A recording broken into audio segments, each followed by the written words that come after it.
जय जगन्नाथ। आमे तो समस्ते खाली पार्टी कहीदे मिछ माया संसार कहीं नुहे कहार किंतु आपको जीवन में उतारिबा एत सहज कथा नुह। जो प्रकृत में साधु सन्थ मान कृपा हुए ना से जाए मिछ संसार को मिछ बोली आम ग्रहण करूँ। ए विषय गोटे बढ़िया सुंदर कथा। थरे गोटे जगार भागवत कथा चली थाए 7 दिन व्यापी हरि कथा। गाँव असंख्य लोक मैंने आसी एकाठी हमें अड़ोशी पड़ोशी गाँव आसिक शुणती सुंदर कथा कीर्तन आ कथा कीर्तन शुणा पर समस्त सुंदर प्रसादर व्यवस्था हुए। प्रवचन सरला पर प्रसाद पाई समस्ते निज निज गृह को प्रत्यावर्तन करती। से गाँव गोटे श्रद्धालु पिलाटी थाए प्रतिदिन प्रथम शेष पर्यंत भगवान कथा शुणव। दिन बेले आसी साधुंर सेवा कर साधु सहित बहुत घनिष्ठतार थाए। साधु प्रकृतिर पिलाटी किंतु सब बेले साधु गोटे कथा लक्ष्य करती प्रवचन सरला पर समस्ते प्रसाद पाती किंतु से पिलाटी प्रसाद पाएना। से चली जाए घर को। दिने गला 2 दिन गला 3 दिन गला चतुर्थ दिन साधु धरी पकड़े ता हाथ टाकू कहले अरे एते सुंदर सेवा करुचु पूरा प्रवचन शुणुचु पलि जाऊचु कौन प्रसाद पाउनु। से कहला गुरुदेव क्षमा करेंगे आम घरे मोर बापा माँ पत्नी पुओ झील मत चाह बसते से मु नगले से भोजन करेनि। मो बापा माँ प्रसाद भोजन पाई मत अनेक बसी थे पुओ केते आसो मत देखला से शयन करने जी आ मोर पत्नी मत एत भल पाए जे मो खाଇବା बासन ही से उच्छिष्ट खाए। पतिव्रता नारी सी मो बिना से बंची पार ना गोटे घड़ी।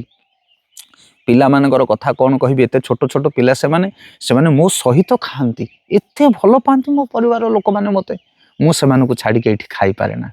साधु कहले अच्छा संसार प्रति एत आसक्ति मने मने भाविले कहले शुण शुण गोटे बढ़िया कथा कहूँ शुण। कहले अरे गोटे काम करू मु गोटे मेडिसिन तते दौची चेरमूली आज भोजन कलापर ये चेरमूली टाक खाई शोईजु आउ सकाळ पाइला सुक तोर प्राण नथिबो सतरे मरिबु नुबा एमिति श्वास चलीजिवो किंतु भितरे प्राण थिबो सब शुणुथिबो सब देखुथिबो सब जानिथिबो आउ तापरे मु जाइके तो कथा करिवि एटा करे देख प्रकृत रे तू घर लोक तते केते भल पाउछनी परीक्षा करदेबा आज।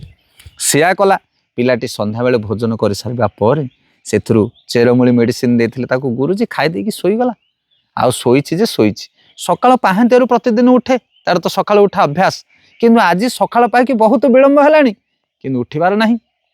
ता पत्नी जाकि स्नान आदि कार्य कर आसिक देखुची कौन स्वामी एपर्यंत उठी ना आसिक स्वामी की एपटू सेपट की गढ़ई देले स्त्री गढ़ीगला आउ चेतना ही श्वास ना कांदीबा को लगिला स्त्री आहा केड़े कथा है अकाल मत छाड़ी चलीगले मो प्राणनाथ मुझे बंचीबी। कांद शुणी पड़िशा घरे शोइथिबा तार सासु ससुर दौड़ी आसिले कहले कौन है बोहमा कांदुच कौन पाई ना तुम पुआ आउ नाहांती। बर्तमान माँ पुओ पत्नी समस्ते कांदीबारे लगिले घर भितर। बापा कहूँ अरे कौन कलु अधा बयस छाड़ी देकी संसार टाक नदी की पलैलु का पाखरे केते टंका देइचु कौन करूचु मत तो किछि जणा नाही मु केमिति संभाळबी तो घर। माँ कांदिला पत्नी कहला कि अबेल हाथ धरी लोकटार कि दुख पाइबी जीवन टाक केमिति आबे ना बंचीबी इत्यादि इत्यादि विभिन्न प्रकार दुख शोकर संतापित हेले शुणु थाई पड़ी रहीकि कारण साधु देइछनी मेडिसिन प्राण सीना देहरे ना श्वास चलुनी किंतु सब जीवन अच्छी सब शुणु थाए।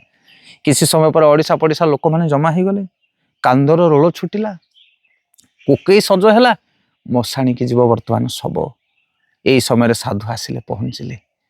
साधु को देखा मात्र परिवार लोक मैंने दौड़ी गले साधु चरण में लोटी गले कहले साधु बाबा आसतु देखु आम पुओ केते आपणकर सेवक थिला केते सुंदर स्वभाव थिला केते साधु प्रकृतिर थिला भगवान निर्दय आमको केते कष्ट देले भलिया सुसंतान को आम ठारू छड़े नेले। पत्नी लोटिगला गुरु चरण में कहले साधु बाबा आपण मो पति की फेरई दिंतु मु कौन करी। समस्ते कांदु थांती विकल भाव चित्कार करू थांती सबु शुणु थाए सब भली पड़ी रही पिलाटी एवं साधु आसिले कहले चिंता करनी तुम पुत्र बंचीब तुम स्वामी बंचीब किंतु ता प्रतिबदल तुमको जन को मरिबा को पड़िबो। आबाग हो गले समस्ते पुत्र बंचीब किंतु जन मरिया को पड़िबो किए मरिबो। एथर समस्तंकर पाटी बंद हो गला कांदरोल निशब्द हो गला मरिबो किए। बुढ़ी कहूची बुढ़ा को कहूची अरे बुढ़ा चाहिचु कौन तोर तो बयस गला पुओ बंचिले घर चलेबो तू मरी जा पुओ बंचू। बुढ़ा कहूची मु मरिया पई मोर मना नहीं। अरे बुढ़ी तू जानी पारुनु बोहू अच्छी रोषे करके आमको खाया पाई दब तू मरीगले चलो मुझे मरीजी घरे पुरुष शून्य हो पुओ न बंचब से बुढ़ी तू मरी जा। बुढ़ी बाहाना बतेक मना कर मरबी ना मो पुओ मत प्राण ठार अधिक भल पाए सी बंचला कह खोज मो माँ कहीं से मो पुओ मरबी ना। तापर स्त्री की कहले तू सती स्वाधी होकि मरबू ଅହିସୁଲକ୍ଷଣୀ ହେଇକି ତୁ ଯିବୁ ମଶାଣୀକୁ, ତୁ ମରିଯା, ତୋ ସ୍ୱାମୀ ବଞ୍ଚି ଯାଉ, ଯୁଗ ଯୁଗକୁ ନାଁ ରହିବ। ସ୍ତ୍ରୀ କହିଲା ମୋର ମରିବା ପାଇଁ କିଛି ଆପତ୍ତି ନାହିଁ, କିନ୍ତୁ ମୋର ଏଡ଼ିକି ଏଡ଼ିକି ପିଲାମାନେ, ଆଜି ମୁଁ ମରିଗଲେ କାଲି ତମ ପୁଅ ଆଉ ଗୋଟେ ବାହା ହବ। ସାବତ ମାତା ମୋର ପୁଅ ଝିଅମାନଙ୍କୁ ପଚାରିବନି? ମୋ ପୁଅ ଝିଅମାନଙ୍କର ମୁହଁକୁ ଦେଖିକି ମୋତେ ବଞ୍ଚିବାକୁ ପଡ଼ୁଛି, ମୁଁ ମରିପାରିବି ନାହିଁ। ଆଉ ଛୋଟ ଛୋଟ ପିଲା ପୁଅ ଝିଅମାନଙ୍କୁ କିଏ କହିବ ମରିବା ପାଇଁ? ବର୍ତ୍ତମାନ ସମସ୍ତେ ନିଃଶବ୍ଦ ହେଇଗଲେ। ଶବ ଭଳିଆ ପଡ଼ିଥିବା ଲୋକଟି ଶୁଣୁଥାଏ ସବୁ କଥା। ଏଥର କ'ଣ ହେଲା? ଏଥର ବିଚକ୍ଷଣ କଥା। ଇଏ କଳିଯୁଗିଆ ମୁଣ୍ଡ ଲୋକମାନେ ବିଚାର କଲେ, ଘର ପରିବାର ଲୋକମାନେ ହାତ ଯୋଡ଼ି କହୁଛନ୍ତି ସାଧୁ ବାବା, ତମର ତ ଆଗକୁ କିଏ ନାହିଁ କି ପଛକୁ କିଏ ନାହିଁ, ତୁମେ ମରିଯାଆନ୍ତ ଯଦି ଆମ ପୁଅ ବଞ୍ଚିଯାଆନ୍ତା। ହରିବୋଲ ହରିବୋଲ। ଇଏ ହେଉଛି ସଂସାରର ନିୟମ। ସାଧୁ କହିଲେ ମୁଁ ମରିବା ଦରକାର ନାହିଁ, ତମେ ମରିବା ଦରକାର ନାହିଁ, କେହି ମରିବା ଦରକାର ନାହିଁ, ତମ ପୁଅ ବଞ୍ଚିବ। ସାଙ୍ଗେ ସାଙ୍ଗେ ତାଙ୍କର ମନ୍ତ୍ର ପାଠ କରି ତାକୁ ଯେଭଳି ଭାବରେ ପ୍ରତି ଔଷଧ ଦେଇ ପୁତ୍ରକୁ ସାଙ୍ଗେ ସାଙ୍ଗେ ବସେଇ ଦେଲେ ସାଧୁ। ଅଚେତ ଅବସ୍ଥାରେ ପଡ଼ିଥିବା ଶବ ଭଳି ପଡ଼ିଥିବା ବ୍ୟକ୍ତିଟି ସାଙ୍ଗେ ସାଙ୍ଗେ ବସି ପକାଇଲା, ଆଉ ବସିକି ଚାହିଁଲା ସମସ୍ତଙ୍କୁ, ତୁମେ ମୋର ବାପା, ତୁମେ ମୋର ମା, ତୁମେ ମୋର ପତ୍ନୀ, ତୁମେ ମୋର ଅଡ଼ୋଶୀ ପଡ଼ୋଶୀ, କେତେ ଭଲ ପାଉଥିଲ ମୋତେ ପ୍ରାଣଠାରୁ ଅଧିକ। କିନ୍ତୁ ମୁଁ ମରିଗଲା ବେଳେ ଆଉ ମୃତ୍ୟୁ କବଳରୁ ଉଠିବା ପାଇଁ କାହାର ଶକ୍ତି ନାହିଁ ଏ ଜଗତରେ। ସେଥିପାଇଁ ଯେପର୍ଯ୍ୟନ୍ତ ଶରୀର ଚାଲିଛି, ଅର୍ଥ ରୋଜଗାର କରୁଛେ, ଭଲରେ ଭଲ ହେଇକି ଚଳୁଛେ, ସମସ୍ତେ ଆମର ପ୍ରିୟ।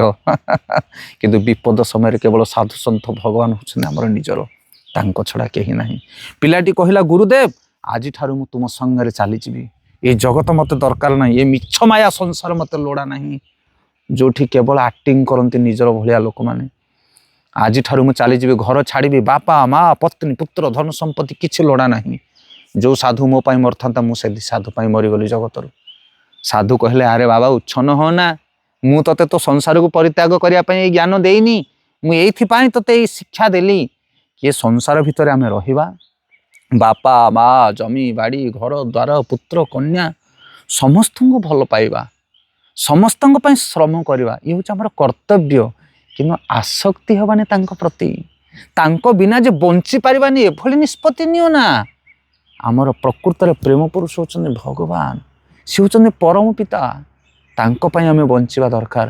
ଆଉ ଏମାନେ ସମସ୍ତେ ହେଉଛନ୍ତି ଆମର ସମ୍ପର୍କୀୟ ବନ୍ଧୁ ଭଳି, ତାଙ୍କ ସହିତ ସଦ୍ବ୍ୟବହାର କରିବା, କିନ୍ତୁ ଭଲ ପାଇବା ଭଗବାନଙ୍କୁ, ତାହେଲେ ଜୀବନ ସଫଳ ହୋଇପାରିବ। ତେଣୁ ସାଧୁସନ୍ଥମାନେ ନିର୍ଦ୍ଦେଶ ଦିଅନ୍ତି, ଘର ଦ୍ୱାର ଛାଡ଼ିକି ଜଙ୍ଗଲକୁ ଯିବା ଦରକାର ନାହିଁ, ଯେଉଁଠି ଅଛ ଯେମିତି ଅଛ ସେମିତି ରୁହ, କିନ୍ତୁ ଭଗବତ ଚିନ୍ତାରେ ଦିନକୁ ନିର୍ବାହ କର, ଭଗବାନଙ୍କୁ ଭଲ ପାଅ, ତାହେଲେ ତୁମ ଜୀବନ ସଫଳ ହୋଇପାରିବ। ନିତାଇ ଗୌର ପ୍ରେମାନନ୍ଦେ ହରି ହରି।